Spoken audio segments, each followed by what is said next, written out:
Wannan bidiyon na skill practice Hausa za mu nuna yadda za a canza drain pipe na injin wanki. A nan wurin za ku ga cewa injin wanki yakan zo da pipe amma ya kasance ya samu matsala. So bayan ya samu matsala yana da kyau ka tantance cewa wane za ka yi amfani da shi.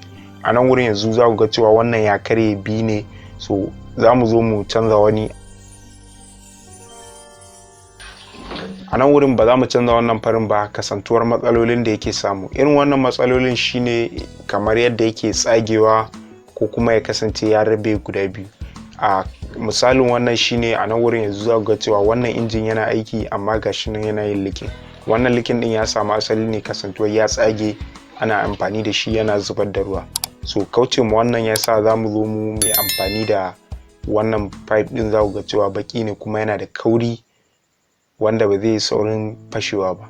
Zaben wannan pipe din yana da mahimmanci sosai. So a nan wurin yanzu za mu zo mu nuna wanda za mu yi amfani da shi. A nan wurin bayan da wannan ya samu matsala na yanke shawarar za mu aje shi mu yi amfani da wannan. Za ku ga cewa a wannan yana da roba ne ba kaman irin wancan ba plastic wanda yake iya ballewa biyu. A nan wurin yanzu ya kasance bakin su ɗaya ne. Za mu zo mu samu hose da za mu yi amfani da shi wanda zai kasance mahaɗa ne tsakanin injin da kuma wannan pipe ɗin.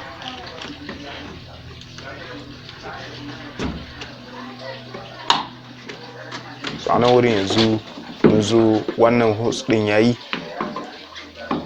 za mu zo mu ɗan sa mai ruwa ta yadda ya iya shiga. A nan wurin ba wani mai nake amfani da shi ba, ba injin oil nake amfani da shi ba. A nan wurin ina amfani da ruwa ne.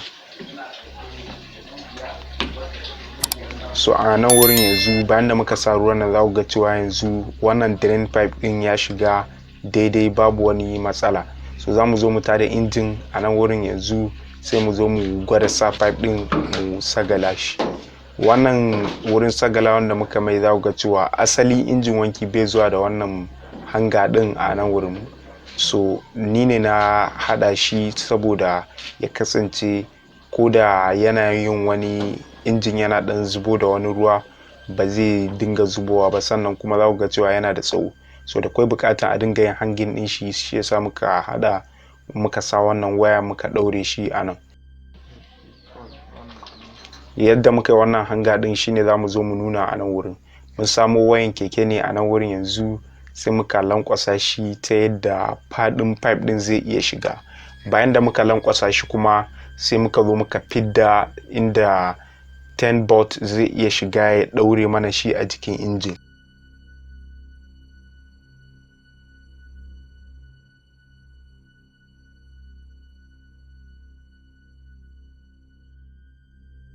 Sannan muka duba rami da ya daidai da wannan 10 volt din, muka sa 10 volt and nut da washer muka daure. A nan wurin yanzu za ku ga cewa ga yanan mun gwada yayi. So a nan wurin yanzu za ku ga cewa wannan bolt din za mu sa shi a nan amma ya kasance bakin ya dan matsi.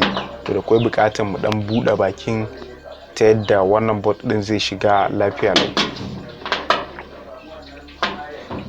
A nan wurin ina amfani da star ne wurin buɗe bakin. Za ka iya zuwa ka yi amfani da wani karfe wanda kake ganin zai yi ma. Bayan da muka buɗe bakin za ku ga cewa ya shiga lafiya lau. So za mu zo mu gwada sawa. A nan wurin muna nunawa ne a matsayin misali, ba wai za mu ƙara ɗaura shi ba ne. Kamar yadda kuka ga wannan ya shigo, so za mu zo mu gwada saƙa shi. Bayan da ya shiga za mu cire kasantuwar mun sa wanda za mu yi amfani da shi, ba guda biyu za mu sa ba. So wannan shine a takaice a game da yadda muka sa wannan drain pipe din. Za mu zo mu mai da kwaban mu ɗaure gaba ɗaya. Yana da kyau ka tabbatar da cewa kwaban ta shiga da kyau, babu wani matsala, sannan sai ka biyo ka sa notunan ka ɗaure.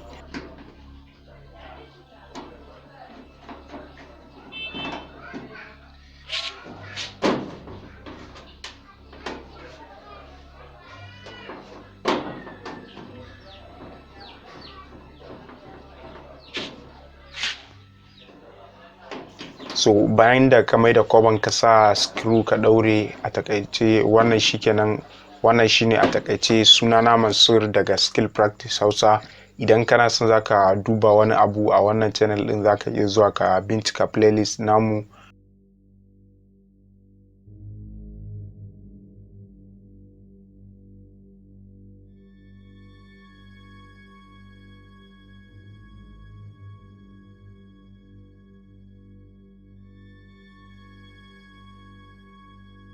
idan baka yi mana subscribing ba a wannan channel din, ina tunatar da kai mana subscribing don kasancewa a tare da mu a duk lokacin da muka sako sabon bidiyo a wannan channel din. Mun gode.